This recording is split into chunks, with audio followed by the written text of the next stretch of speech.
Next, in this video we are going to study about biotic agencies.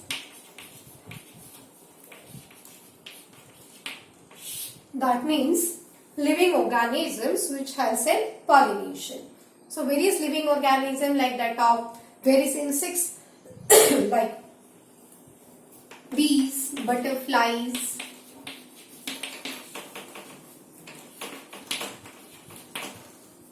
as well as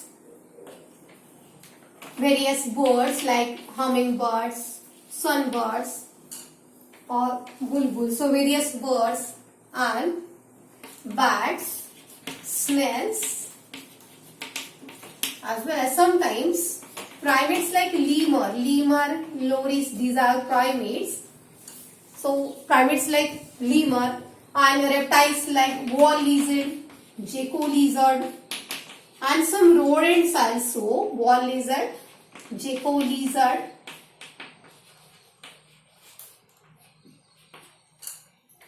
So all such living organisms has a pollination. Almost 80% plants, in 80% plants, pollination takes place by biotic agencies. 80% plants depends on biotic agencies for pollination. Okay, so we will study about different types of biotic agents. First, entomophily.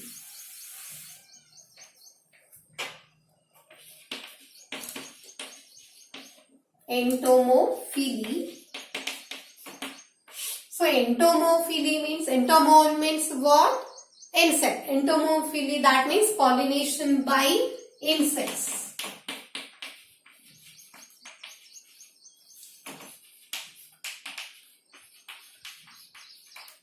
Pollination by insects like butterflies, moths, bees. So such insects has a pollination. Okay. So entomophily, pollination by insects. Now adaptations for entomophily. Adaptation which helps in or which facilitate pollination by insect. So first adaptation for entomophily.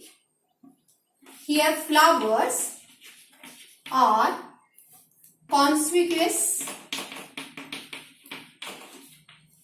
That means with a bright color. Attractive flowers are there.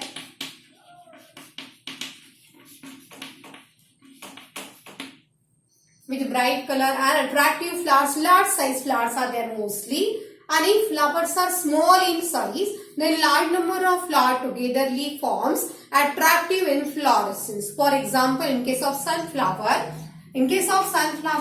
the sunflower, it is not one flower but actually it is having large number of flowers inside it. So here that large number of flowers are present inside it. So this is not a single flower. Actually it is group of large number of flowers to form capitulum type of inflorescence. So thus if single flower is more in size, then large number of flowers togetherly forms very attractive inflorescence so as to attract insects. So flowers are conspicuous, bright in color, attractive flowers are there, and if single flower is small in size, many flowers togetherly forms very attractive inflorescence. Okay, so thus flowers are attractive. Sometimes if flower is not attractive, flower is small in size, then some other floral parts becomes attractive, so insect can be attracted. For example, in case of bougainvillea, flower is very small in size. So other floral parts becomes colorful, that is pink color or yellowish color, white color or reddish color. So that are other floral parts which have become colorful. Actually flower it is very small and inconspicuous. Okay, so flowers are here conspicuous, bright color, attractive flowers are there. Then here pollen grains are spiny with yellowish colored substrates called pollen kit. Yellowish colored sticky substance is there called pollen kit, so that pollen grains can easily attach with body of living organism. Okay, body of insects or body of other animals. So pollen grains are spiny with yellowish sticky substance called pollen kit. So pollen grains can easily attach with body of animal like insect or like any other animal. So pollen grains are spiny. Here stigma is rough due to hair-like structures, or it may be sticky. It may be sticky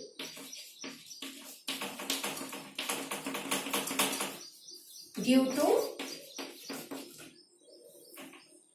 mucilaginous secretion. Due to mucilaginous secretion. Okay. Stigma is rough due to hair-like structures, or it may be sticky due to mucilaginous, that is slimy secretion. So stigma, it may be rough or it may be sticky. So why it may be sticky or rough? So that pollen grains can easily attach with that stigma. Okay. So the stigma is rough or it may be sticky. The inflorescence are wet.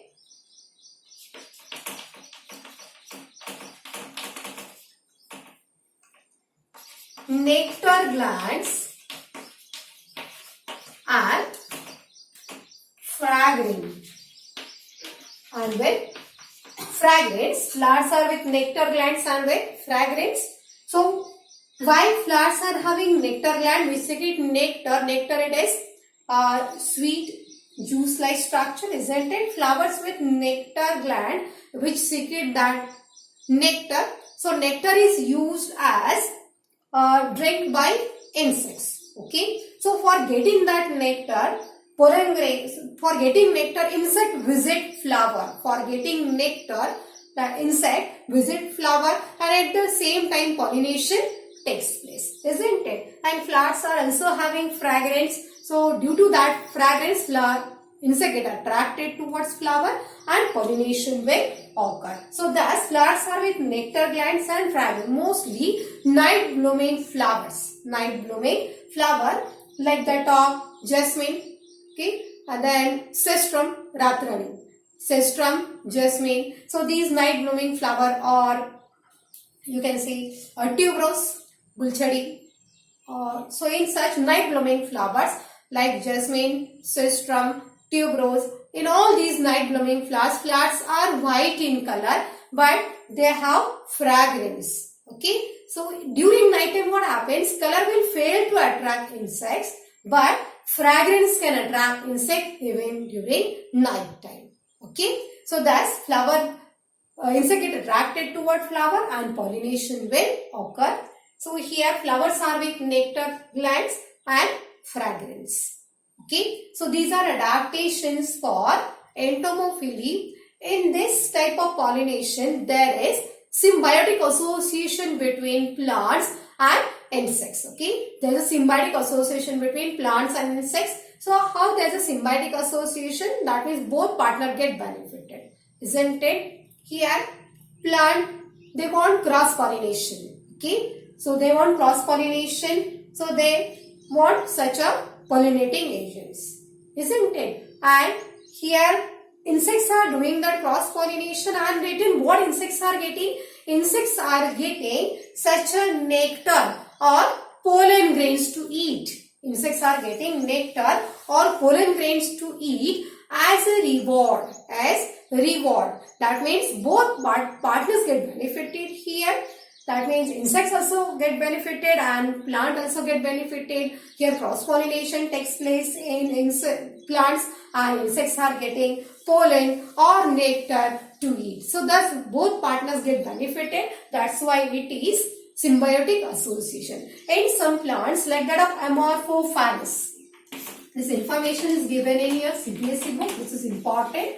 In case of Amorphophallus, An Amorphophallus flower is very large in size. 6 feet tall flower is there. It is given in your CBSE book. 6 feet tall flower.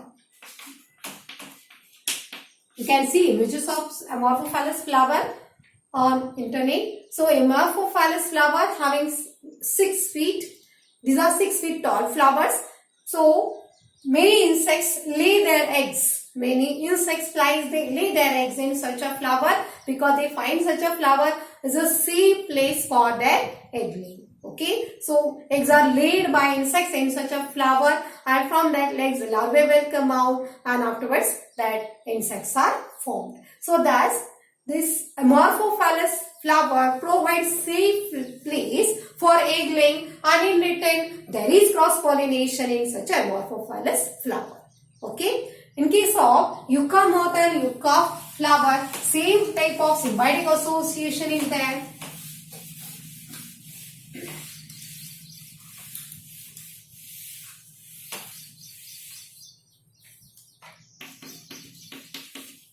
Yucca moth and yucca flower association.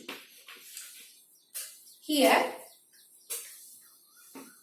that yucca male and female, when they are sexually mature, when female and male are sexually mature after mating on flower, when female is yucca moth female is ready for egg laying. Very interesting it is.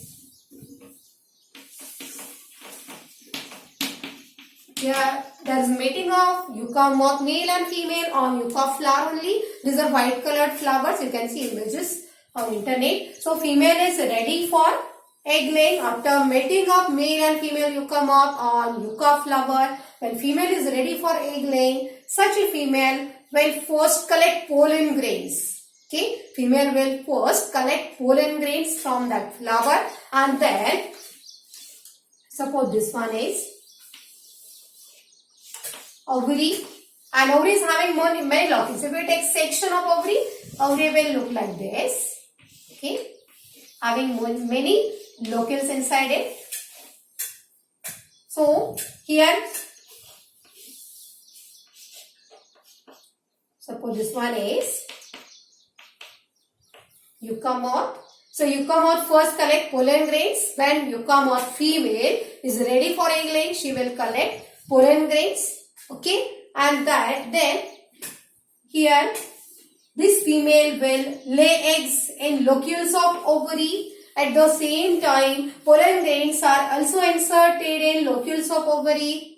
Okay, so there will be pollination, fertilization, and then there will be egg formation. Sorry, then there will be seed formation here. So here as eggs are laid by female.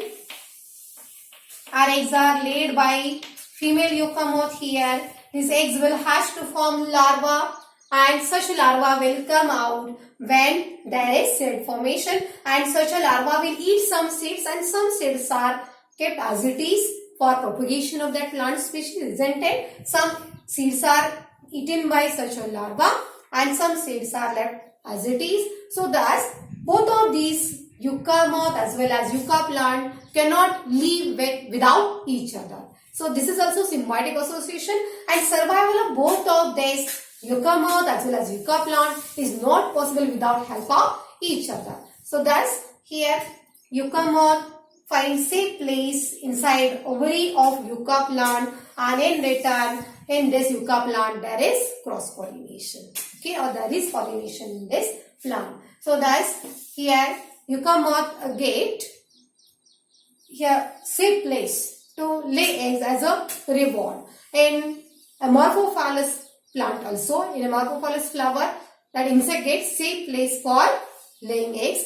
In some insects they get nectar or pollens to eat. So thus it is symbiotic type of association between insects and plants. So this is about entomophily, that is pollination by insects.